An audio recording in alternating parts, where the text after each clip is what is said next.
Hello दोस्तों, मेरा नाम है अकबर अली। हम आपको इस सत्र में, जो सत्र आपका स्टार्ट होने वाला है, पूरी मैथ कंप्लीट करवाने की गारंटी लेते हैं। आशा करता हूं कि आप सभी लोग इस YouTube चैनल्स पर बने रहेंगे और आगे इसको कंटिन्यू देखते रहेंगे, जिससे आपकी तैयारी इस सत्र की पूरी तरीके से हो सके। मैं आपको वादा करता हूं कि ये पूरे साल आपको मैं कंटिन्यूटली हर एक वीडियो के साथ पूरे चैप्टर्स, पूरे एक एक सवाल को मैं समझाते हुए आपका पूरा का पूरा बेसिक से लेकर के उच्च यानी टॉप तक पूरा कंफ्यूजन क्लियर करूंगा। चलिए ज्यादा टाइम ना वेस्ट करते हुए हम चैप्टर की शुरुआत करते हैं। इस सत्र के अकॉर्डिंग पहला चैप्टर आपके पास है वास्तविक संख्या। वास्तविक संख्या में जो टॉपिक्स है वो है अंकगणित की आधारभूत प्रमेय।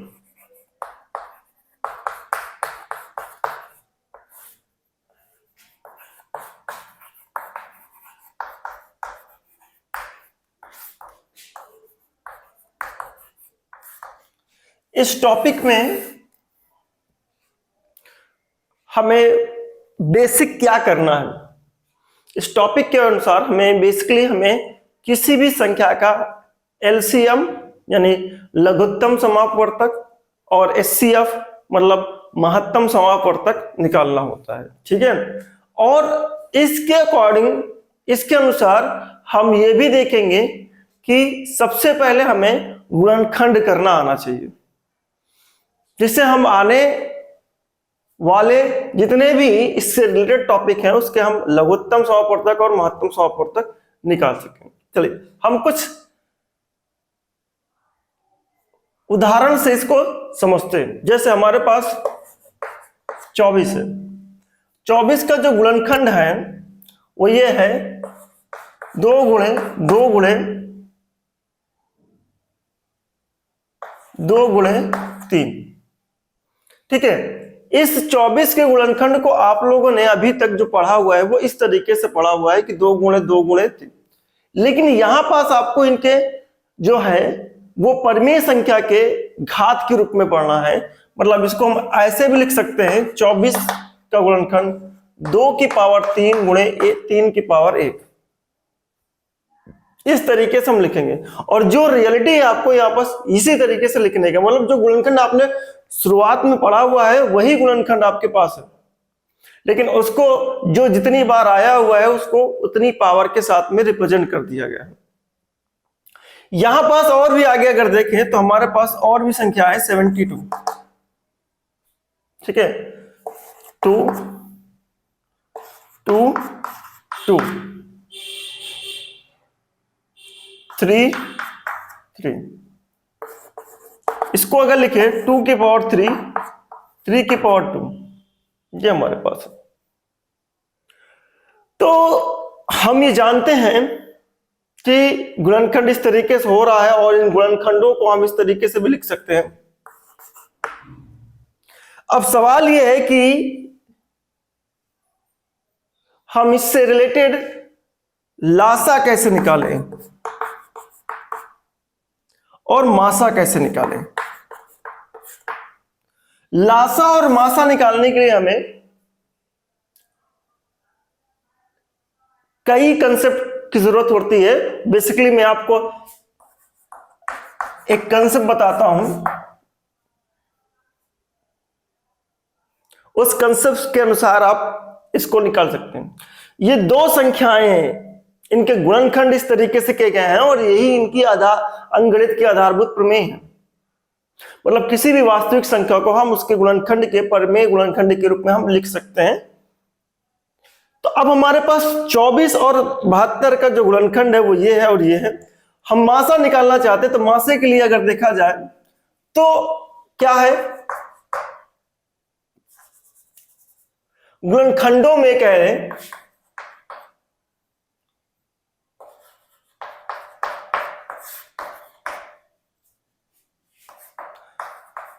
उभयनिष्ठ गुणनखंड जो होगा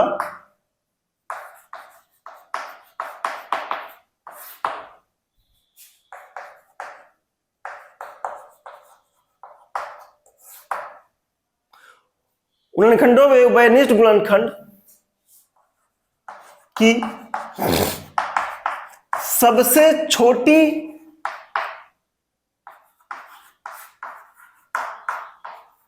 घात लिया जाएगा। यह ध्यान रख लें, गुणनखंडों में उभयनिष्ठ गुणनखंड की सबसे छोटी घात ली जाएगी। जैसे इन दोनों में उभयनिष्ठ गुणनखंड 2 और 3, 2 और ये 2 हैं। अब इन दोनों में देखा जाए घात दोनों में 3 इसमें भी है, 3 इसमें भी है। तो अगर देखा जाए तो मासामा 2 की पावर 3 ही लिखा जाएगा। जब घात समान है तो आपके पास में इसमें छोटा बड़ा नहीं देख सकते, ठीक है। तो 2 की घाते 3 और 2 की घाते 3, तो हमने लिखा 2 की घाते 3, दोनों में कॉमन था। या 3 की घाते 1 यानी 3 की घाते 2, तो 3 की घाते 1 और 3 की घाते 2 में अगर देखा जाए तो 3 की घाते 1 छोटा है, तो हम यहाँ पर छोटी घात वाला ही लेंगे। तो हमने ये पाया कि इसके जो लासा हैं अगर देखा जाए तो 3 की पावर 2 की पावर 3 का मतलब क्या है 8, और ये कितना हो जाएगा 3, दैट इज आपके पास में 24। लासा तो ये सॉरी मासा तो निकल आया हमारे पास में 24। अब लासा की बात करते हैं। लासा की अगर बात करें तो क्या निकल के आएगा। लासा में अगर देखा जाए तो इसमें जस्ट इसका अपोजिट है। उभयनिष्ठों में सबसे बड़ी घात ली जाएगी और जो उभयनिष्ठ नहीं है उसे भी लिया जाएगा।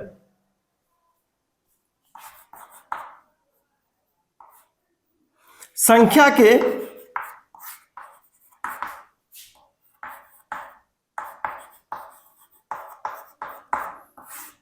खंडों में जो उभयनिष्ठ है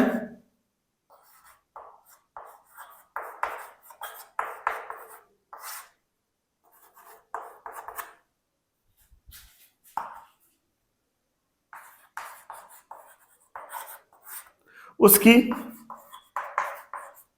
सबसे बड़ी घात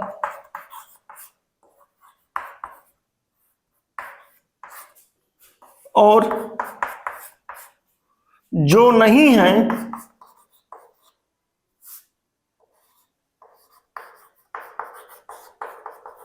जो उभयनिष्ठ नहीं है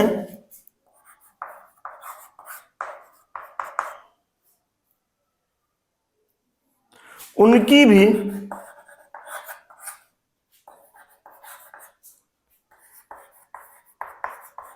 सबसे बड़ी घात।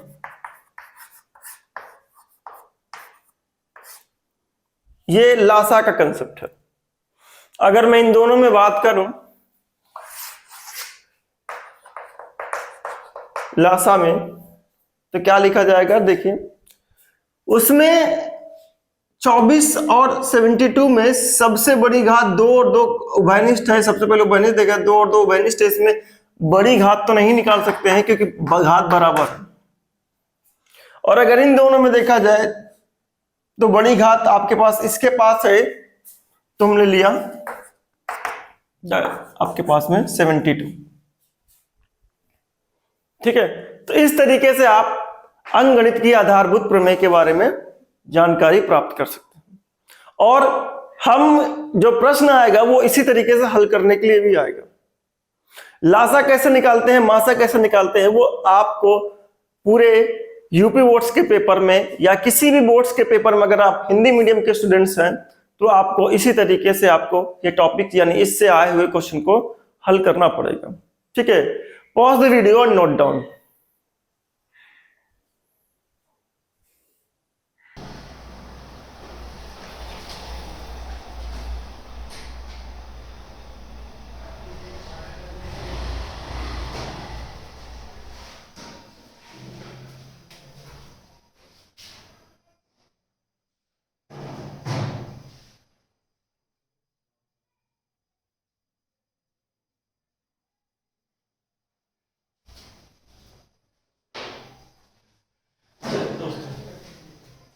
उदाहरण नंबर 5 देखते हैं हम। उदाहरण नंबर 5 में क्या कह रहा है, इसको आगे प्रोसीड करते हैं। उदाहरण नंबर 5 में कह रहा है संख्या 4 की पावर n पर विचार कीजिए जहां n एक प्राकृतिक संख्या है। संख्या 4 की पावर n पर विचार कीजिए जहां n एक प्राकृतिक संख्या है। जांच कीजिए कि n का कोई ऐसा मान जिसके लिए 4 की पावर n शून्य पर समाप्त हो। ठीक है, सम आपको 2 बार लिख दिया है। ठीक है, तो हमें यहां पास क्या करना है, संख्या 4 की पावर n पर विचार करना है जहां n एक प्राकृतिक संख्या है। प्राकृतिक संख्या आपके पास जानते हैं कि 1 से लेकर के अनंत तक जाती है, वो भी पूर्ण धनात्मक पूर्णांक। ठीक है, और हमें n की वो वैल्यू बताना है, क्या किसी n के लिए 4 की पावर n शून्य पर समाप्त होगा। तो ऐसा कोई n बताना है जिस पर 4 की पावर n जो है हल करने पर वैल्यू शून्य पे समाप्त हो जाए। मतलब एग्जांपल अगर आपको और मैं दूं 10, 20, 100, 50, ठीक है, इन सभी संख्या पे देखा जाए जो है वो संख्या 0 पे ही समाप्त है। सारी संख्या 0 पे समाप्त है। अगर सारी संख्याओं को जरा ध्यान से देखें, गुणनखंड करें इनको,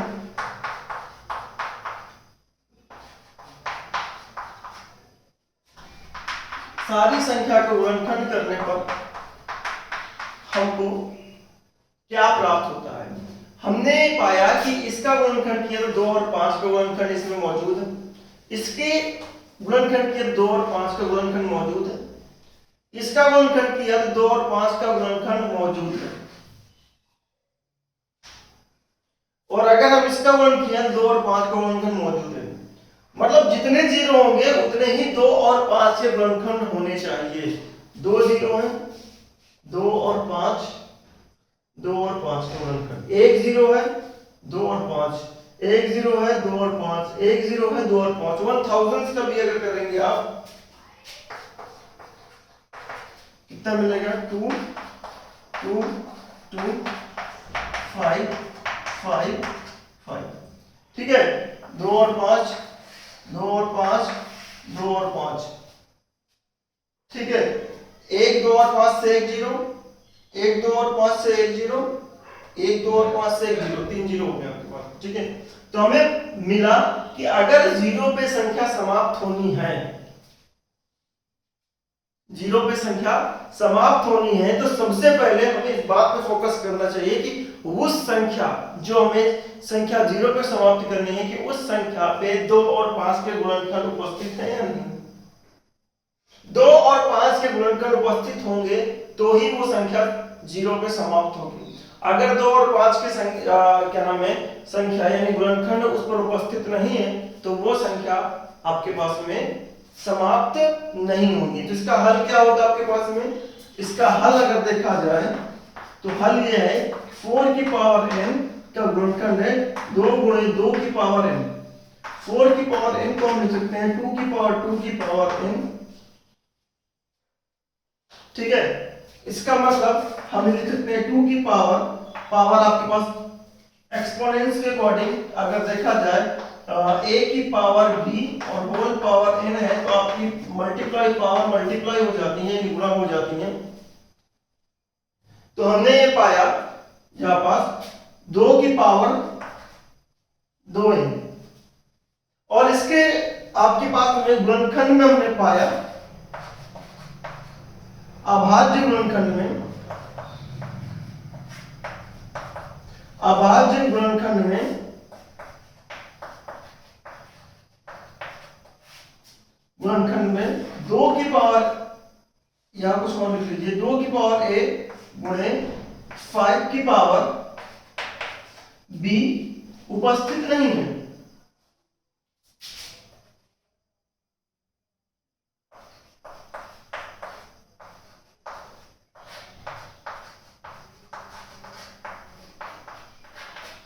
उपस्थित नहीं है, इसलिए यह आपके पास में, इसलिए 4 की पावर n किसी भी n पर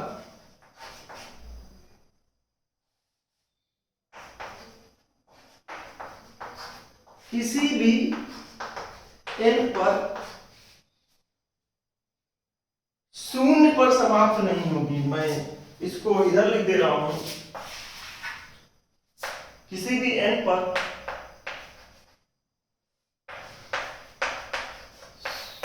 शून्य पर समाप्त नहीं होगी। ठीक है, pause the video and note down.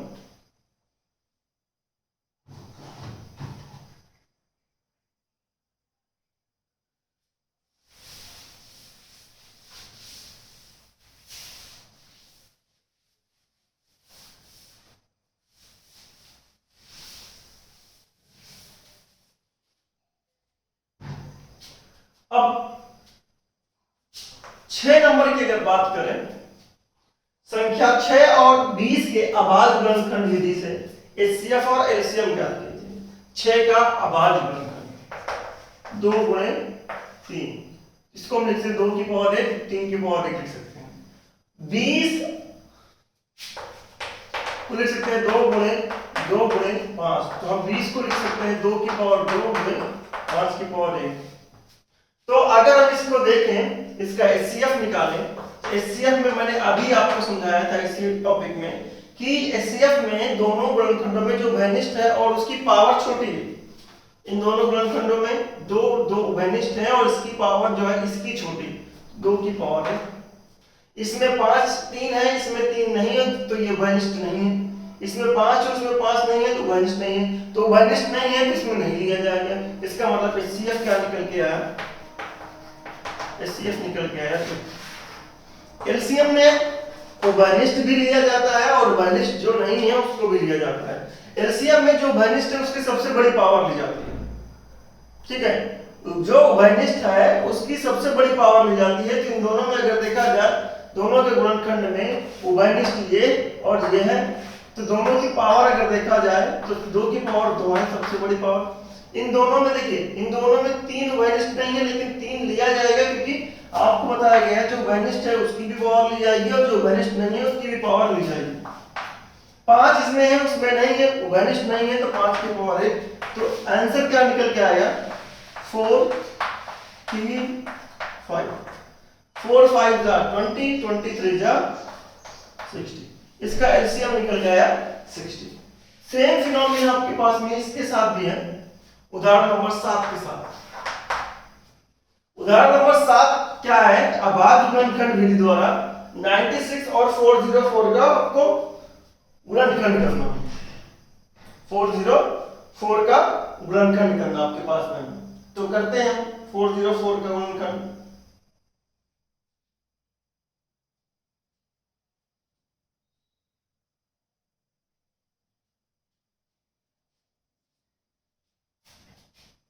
तो 96 का गुणनखंड किया हमने 2 2 फिर 2